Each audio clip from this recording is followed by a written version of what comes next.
Assalamualaikum warahmatullahi wabarakatuh. Saya perwakilan dari kelompok 1 akan mempresentasikan tentang kebijakan moneter dan kebijakan fiskal di Indonesia. Yang pertama ialah kebijakan fiskal. Kebijakan fiskal adalah kebijakan ekonomi dalam rangka mengarahkan kondisi perekonomian untuk menjadi lebih baik dengan jalan mengubah penerimaan dan pengeluaran pemerintah. Tujuan dari kebijakan fiskal ialah untuk mempengaruhi jumlah total pengeluaran masyarakat, pertumbuhan ekonomi, dan jumlah seluruh produksi masyarakat, banyaknya kesempatan kerja dan pengangguran, tingkat harga umum, dan inflasi, serta menstabilkan perekonomian dengan cara mengontrol tingkat bunga dan jumlah uang yang beredar. Jenis-jenis kebijakan fiskal ada 4, yaitu yang pertama pembiayaan fungsional.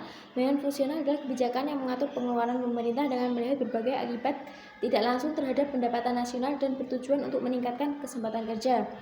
Yang kedua ialah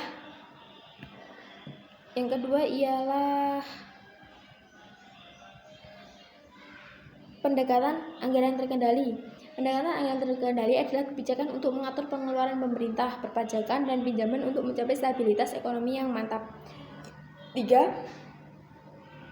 Stabilitas anggaran. Stabilitas anggaran adalah kebijakan yang mengatur pengeluaran pemerintah dengan melihat besarnya biaya dan manfaat dari berbagai program. Yang keempat ialah pendekatan anggaran belanja berimbang. Pendekatan anggaran belanja berimbang adalah kebijakan anggaran untuk menyusun pengeluaran sama besar dengan penerimaan. Indikator kebijakan fiskal yaitu adalah budget defisit, yakni adalah selisih antara pengeluaran pemerintah dengan penerimaan terutama dari pajak. Yang kedua ialah kebijakan moneter. Kebijakan moneter adalah suatu kebijakan dari pemerintah untuk memperbaiki keadaan perekonomian melalui pengaturan jumlah uang yang beredar. 2 sebab utama yang dapat mempengaruhi masalah uang. Yang pertama adalah persoalan mata uang, di mana nilai mata uang suatu negara saat ini pasti terkait dengan mata uang negara lain, misalnya rupiah terhadap dolar Amerika Serikat. Yang kedua, kenyataan bahwa uang tidak lagi dijadikan sebagai alat tukar saja, tetapi sebagai komoditi yang diperdagangkan. Kebijakan moneter dapat digolongkan menjadi 2, yaitu kebijakan moneter ekspansif dan kontraktif. Yang ekspansif adalah kebijakan dalam rangka menambah jumlah uang yang beredar, sedangkan yang kontraktif adalah mengurangi jumlah uang yang beredar. Tujuan kebijakan moneter adalah mencapai dan memelihara kestabilan nilai rupiah. Instrumen dalam kebijakan moneter ada 4, yaitu 1. Operasi pasar terbuka adalah pemerintah mengendalikan jumlah uang yang beredar dengan cara menjual atau membeli surat-surat berharga milik pemerintah. Yang kedua, fasilitas diskonto atau tingkat bunga. Diskonto adalah tingkat bunga yang ditetapkan pemerintah atas bank-bank umum yang menjamin ke bank sentral. Yang ketiga, rasio cadangan wajib. Penetapan rasio cadangan wajib juga dapat mengubah jumlah uang yang beredar. Yang keempat, imbauan moral. Dengan imbauan moral, otomatis moneter mencoba mengarahkan atau mengendalikan jumlah uang yang beredar. Kebijakan ini dijalankan oleh bank sentral, bukan menetapkan dalam bentuk tertulis, hal yang harus dilakukan oleh bank-bank perdagangan.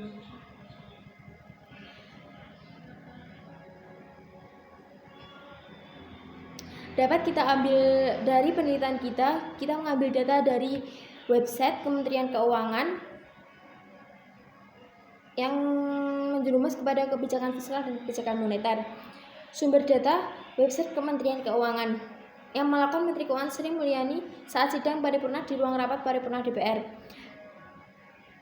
Kita mendapatkan data yaitu penetapan pengelolaan fiskal untuk mengakselerasi pertumbuhan yang berkeadilan. Artinya anggaran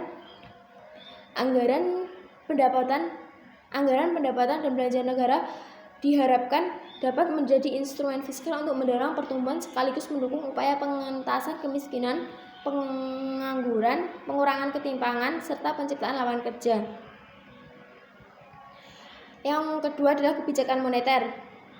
Kita ambil dari website Bank Indonesia, yaitu rapat yang dilakukan dalam rapat koordinasi dalam pengendalian inflasi pusat di Jakarta.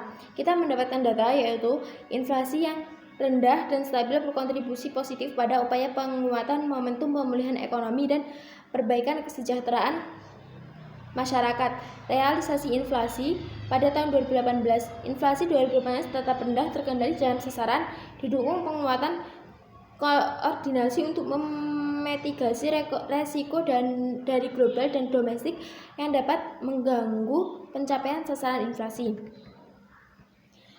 Yang dibahas dalam kebijakan fiskal dan moneter dalam bentuk real, kebijakan fiskal mengatur dalam APBN yang menciptakan 3 target. Target pertama ialah optimalisasi pendapatan negara dengan tetap menjaga iklim investasi. Yang kedua ialah efisiensi belanja dengan meningkatkan belanja produktif untuk mendukung program prioritas. Yang ketiga ialah mendorong pembiayaan efisien, inovatif, dan berkelanjutan. Waktu yang dibutuhkan 1 tahun untuk penyusunan kebijakan fiskal karena penyusunan APBN pemerintah perlu memperhatikan keadaan ekonomi negara. Target yang dicapai telah disebutkan tadi, yaitu ada 3: optimalisasi, efisiensi, dan pendorongan pembiayaan. Pihak yang terlibat dalam kebijakan fiskal yaitu masyarakat yang bertujuan sebagai penghasil masukan dan persepsi yang berguna dari warga negara dan masyarakat. Yang kedua, pemerintah. Campur tangan pemerintah dalam perekonomian diperlukan, mengharmonisasi berbagai kepentingan masyarakat agar tidak saling bersinggungan sehingga kesejahteraan akan dicapai. Peran pemerintah dalam kebijakan fiskal ada 3, yaitu peran alokasi, peran distribusi, dan peran stabilisasi. Sasaran kebijakan APBN 2008 merupakan penjabaran dari tujuan, yaitu sesuatu yang akan dicapai atau dihasilkan instansi pemerintah dalam jangka tahunan, semesteran, triwulan, atau bulanan. Sasaran organisasi adalah merupakan bagian integral dalam proses perencanaan strategik yang fokus utamanya adalah tindakan dan alokasi sumber daya organisasi. Permasalahan yang dapat dipecahkan yaitu yang pertama mengatasi kemiskinan, pemberdayaan sosial kepada keluarga harapan dilakukan dengan pendampingan melalui kegiatan pertemuan peningkatan kemampuan keluarga, bertujuan agar para pendamping keluarga penerima manfaat memastikan bansos yang diterima mereka bermanfaat untuk memenuhi gizi keluarganya. Yang kedua, lapangan kerja. Pelatihan kerja juga merupakan salah satu cara mengatasi pengangguran yang efektif dilakukan di Indonesia. Banyaknya masyarakat usia produktif merupakan suatu potensi yang baik. Hal ini harus dilakukan dengan pemberian pendidikan yang berkualitas hingga tingkat perguruan tinggi. Program pelatihan juga diperlukan untuk orang-orang yang ingin mengembangkan keterampilan atau hobinya. Yang ketiga, ketimpangan sosial. Pertumbuhan ekonomi dipengaruhi oleh 2 hal, faktor internal dan faktor eksternal. Faktor internal berupa besaran belanja pemerintah yang tercermin dalam APBN, sedangkan faktor eksternal dipengaruhi oleh pertumbuhan ekonomi dunia. Yang selanjutnya, sarana dan prasarana yang digunakan untuk menjalankan kebijakan ialah alat yang dapat mencapai maksud atau tujuan. Prasarana merupakan penunjang utama terselenggaranya suatu proses atau usaha. RAPBN dan APBN adalah menjadi sarana penting dalam kebijakan fiskal dengan tema pemantapan pengelolaan fiskal untuk mengakselerasi pertumbuhan dengan yang berkeadilan. Yang kedua, pemisahan dengan kebijakan moneter. Kebijakan moneter dalam mengendalikan inflasi harus menentukan target sasaran inflasi yang harus dicapai oleh Bank Indonesia. Bank Indonesia dan pemerintah senantiasa berkomitmen untuk mencapai sasaran inflasi yang ditetapkan tersebut melalui koordinasi kebijakan yang konsisten dengan sasaran inflasi tersebut. Salah satu upaya pengendalian inflasi menuju inflasi yang rendah, stabil, dan mengarahkan ekspektasi inflasi masyarakat agar mengacu pada sasaran inflasi yang telah ditetapkan. Sekian dari kami, itu tadi yang dapat kami sampaikan. Kesimpulannya adalah kebijakan fiskal di Indonesia dilakukan untuk menstabilkan perekonomian di Indonesia. Sedangkan kebijakan moneter dilakukan oleh pemerintah untuk